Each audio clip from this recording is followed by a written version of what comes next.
Hey guys, welcome back. This is how to duplicate Google Spreadsheet.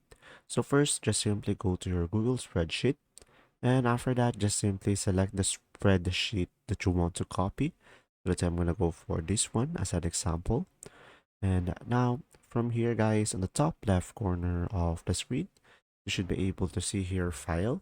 So just simply go ahead and click on File over here, and you should be able to see a drop down, and from here, as you can see, you should be able to see here make a copy. So just simply click on this one, make a copy, and from here you can name the copy file, and now you can select a folder over here. So when you click on it, you can select a specific location.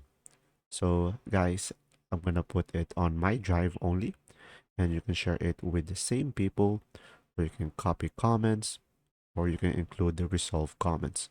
So pretty much it will be depending on you. And from here, just simply click on make a copy.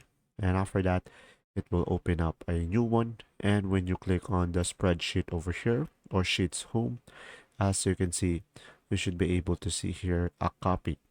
And there we go. If you found this video helpful, please like and subscribe. And thanks for watching.